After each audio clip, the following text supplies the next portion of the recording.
Hello again. The last panel that we see today, the Future Summit, organized by Social Innovative Solutions. We are here today with Tristram Stuart from Global Food Waste Campaigner, and Mr. Dennis Karpes, co-founder of Just Diggit. Hello, sir. Hi. How are you? What are your thoughts on the Future Summit? Close it. Okay. I think it's very good to have an event like this here in this country. And of course, to talk about the future will always be an interesting topic. And to learn and to hear more what the future holds for us, yeah, is fascinating and interesting. So, and to see so many different topics within this theme makes it even better. Okay. One of the speakers drew the audience's attention to our pessimism bias, the idea that bad news is more attractive because actually it's more important. In the early evolutionary period when there was a threat, a piece of bad news, it was probably life-threatening. You really had to pay attention. A piece of good news just might mean, oh, well, there's a meal out there you could go and get. It's slightly less important to pay attention. So at a future summit, the temptation is to get bogged down in the most dark and pessimistic forecasts of the future. Truth is out the window. Facebook is going to take over the world media. The ecological situation is going to be a global catastrophe. Population is going to burst its banks. Yeah, all of these things are really bad news. And the great thing about being at a future summit, surrounded by optimists and entrepreneurs, is that they can help you really sort of pull yourself out of the quagmire of pessimism. What I think we learned from the last, let's say, 10 years is that we don't really know what's going to come in the next 10 years. But when we talk about climate change, we know there are things that we definitely must change. And we definitely must improve. And what is the biggest challenge today on climate change? What do you think? Well, first I'd broaden it out. Climate change is one of the major ecological crunch points that humanity is facing. Water availability, soil erosion,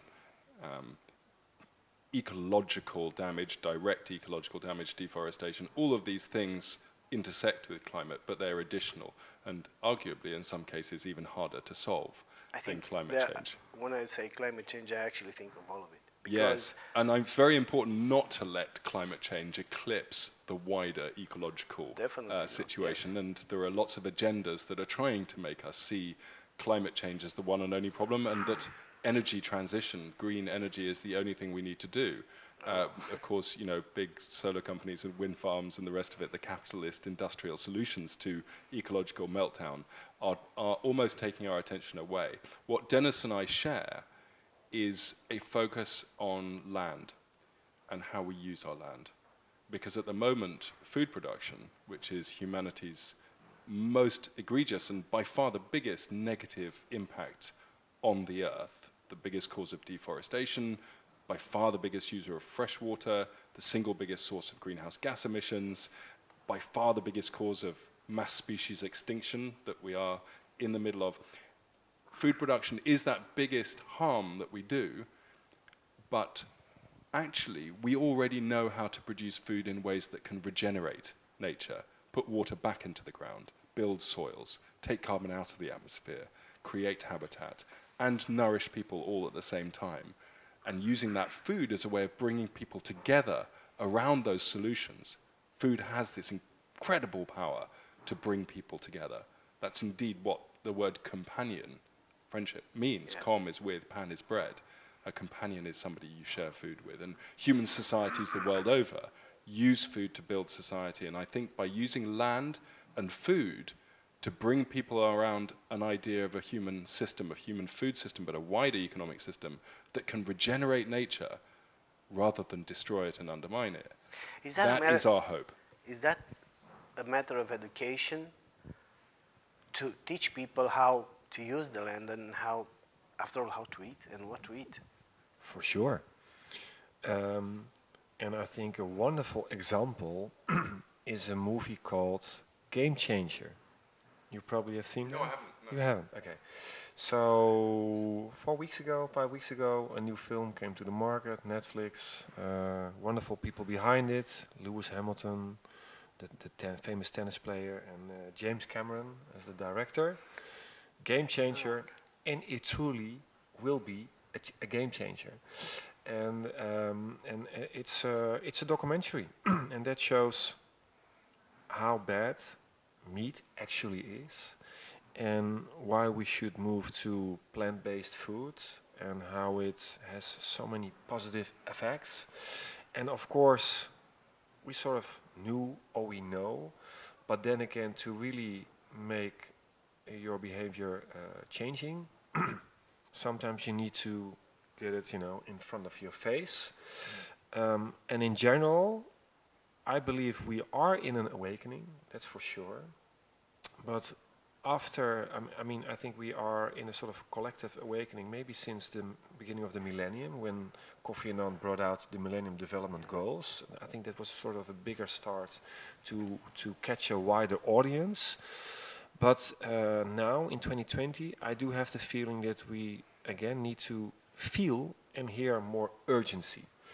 And actually, 2 days ago, the UN brought out this new report on CO2 emissions, and then we could hear and see again the urgency, because I have a feeling that we are so busy with our own lives to really make sure that we will create positive change. Education and communication is going to be so important, and hopefully with a more focus on solutions instead of the negative things and the bad things, because I think we had that time. We know where we are heading, and the scientists and the big insurance companies or the big Shell and the oil companies, they already know for a long time where we are heading, and I think it's time now to be more hopeful and bring solutions, but then in a constant form of communication by films or whatever, and to bring a bit more back the urgency. What is the first thing you would say to a regular Joe on the street? To a regular Joe, Just somebody, anyone. just anyone from the street. Regular guy on the street. What would you tell him that is the first thing that he should do in order to help? I don't know, his carbon print. To make it more. To make it. Let's say. Then I would say, and I will say to you and to you, watch this film, Game Changer. Yeah, but I don't care about movie. Tell me, what should I do? Stop eating meat? Stop wasting water? You're not interested in the movie, but everyone is looking at movies and films and cinemas, etc. And out of that movie, you will get so well informed and so much inspired that maybe you will change your behavior in terms of eating food. And then probably eating less meat, because meat is a big polluter. And so if we can manage to change millions of people, hundreds of millions of people in changing their diet, wow, that's going to be a big win. But how on earth are we going to do this? So therefore, these kind of brilliant movies, they are very helpful. And as an example, I would say to someone, watch that movie. You will get inspired. Tristan, do you have such an advice? I have two things to say relating to education and the individual, and what they should do. So for sure, changing your diet, absolutely. First thing, we all have responsibility for what we do. And in the same way that I believe most of us think it is not right thing to go and mug a grandmother and steal her wallet, I think that acting in ways that contribute unnecessarily to climate change and will cause harm, albeit indirectly, to people we never see, we can also understand that acting in a way through our diet that will cause harm is not a nice thing to do. And the less of it we do, the better. Even if we cannot imagine how our individual action contributes to this global catastrophe, in the same way, not hitting a granny over the head contributes in a negligible way to the achievement of world peace. There is still going to be wars going on, but still it's not the right thing to do. Okay? So changing your individual action, absolutely the right thing to do. However, well, no. And in addition, I think that the idea of giving up things, that's definitely part of the picture. But let's focus also on what we're going to embrace, what we're going to enjoy in this new diet or this new way of being. I believe that we're going to save the world by throwing a better party than the people destroying it. So if we want people to change their diet, let's throw an enormous feast with better food, better drink, sexier, more intelligent people, and throw the doors open and invite every one of our friends to join us at this party. That, I think, is how we're going to change the world. That's how we're going to bring people into the movement. So change your own diet, but then throw a dinner party and invite everyone to it. So that's the first thing I'd say. And there's huge power in that. But I also want to recognize the limitations of individual action. That's what I was about to say. Okay, because do you want to ask the question and then I'll answer it? Yeah. Okay. Because I wanna see. Do you think it's possible that we can change the corporations? Because, to be honest, the decision of, I don't know, deforesting some places in Brazil and start growing cows there, it's not taken by a regular. It's taken by both. Of course it is. Yeah. We, the consumers, are the creators of the food system. And every one of us does have the power and therefore the responsibility to act in a way that does not pay companies to do things that are against our values. And that includes chopping down forests, that includes enslaving African children, that includes all sorts of actions that we would not want to pay for. And we do have the power to make choices that avoid one and help foster the alternative. That said, at the same time, it is necessary to recognize that if we want to affect global change, this needs to be regulatory, this needs to be legislative. We need the power of the law to stop the bad actors continuing to act in a way that enriches their corporations and themselves, but which depletes the environment that we all depend on. And I believe that the international stage is where most of that legislative change needs to happen. We need, obviously, a global legally binding agreement on climate change.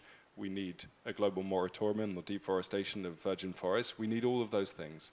And the more power we can give to the international fora that will decide those things, the better. Divesting the nation... Just let me finish one thing. Please. Divesting the nation state of those individual powers. In terms of educating the consumer, of course, we all have a role in doing that. But what we have to recognize is that for every dollar we spend on game-changer movies, every dollar that the government might spend on educating children about good, sustainable, healthy food, the food corporations of this world are outspending us $10 to 1. And we need to regulate that. If Coca-Cola are advertising their products to children and allowing 6-year-olds to go into a shop and buy a drink with more sugar in it than is good to consume in a day, laced with a drug called caffeine that is semi-addictive and creates that extra zing. Can you imagine me now coming to you and saying, I've got this great idea. I'm going to sell this product to 6-year-olds. What? That should be illegal. That should be illegal to sell that to a 6-year-old. And we permit these companies to rampage through their advertising budgets, online, on billboards, everywhere you look. They are promoting and badly educating kids and the rest of us to make choices that enrich corporations, but again, deplete our own health and deplete the health of the environment. So good education, fund it, act in it, be a good educator, but we also need to put a stop to the bad education, the marketing of those food corporations. Yeah, totally agree.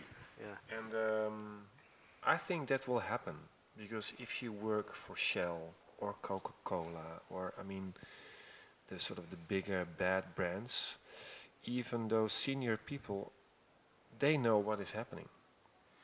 And we are not living in a time of changes, but we are living in a complete change of an era, and that takes time. So we are in an awakening, and now suddenly we can point out to Shell and Coca-Cola, you're the evil, and I'm like, what the fuck? We were part of that, so don't pointing now out evil companies, because we still drive our cars, we drive, we fly in a plane. So, but to change an era, that takes maybe a few generations. And the question is, do we have that time? So therefore, I say we need to feel and hear more urgency to make sure that the big CEOs of those corporates are really understanding. Well, oh God, man, we need. Let's have the Coke Zero, and we need to have healthy Coke, whatever. So it will happen. It's happening, but not fast enough. I know we're going to have an issue. We're probably going to have an issue on feeding people because the population is growing.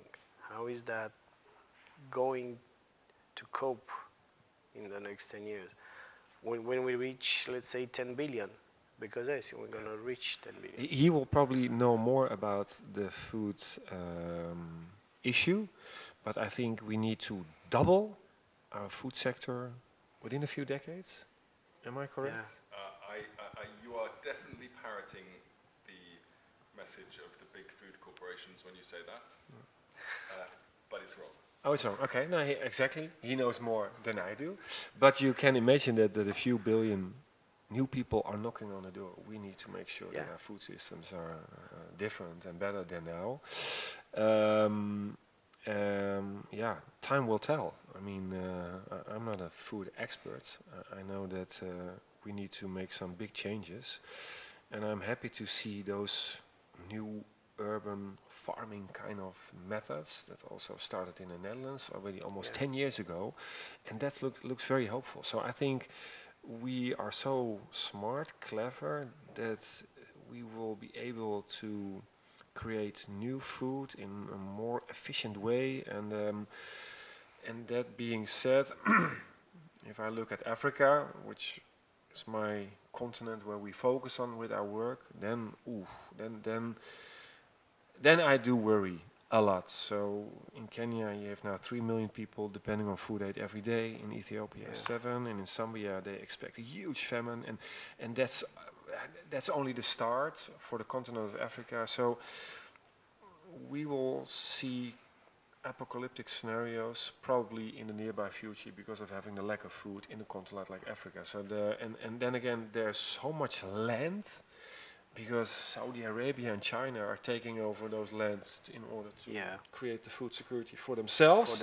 But still there's more than enough land to feed the Africans. But then we need to conserve and do restoration and to really have a strong focus on food. But I was taught that we need to double, but he will give the latest information. Let us know. Well, first to say, I mean, everything that Dennis focuses on in terms of increasing productivity in sub-Saharan Africa and increasing the fertility of the soils at the same time as improving the environment there, that's absolutely part of what needs to happen. And in a country like, in a continent like Africa, there's a lot to be said for increasing productivity. And at the same time, Dennis is from the Netherlands, and these guys have pioneered the massive intensification of productivity under glass and all sorts of other technologies. And all of those things can absolutely continue to happen. But when we say we need to double food production by 2050, that is the call of Cargill on Monsanto. Unfortunately, also backed up by venerable institutions like the Food and Agriculture Organization of the United Nations. But that is wrong. On a global scale, this is not the case. We already produce enough food for 12 billion people.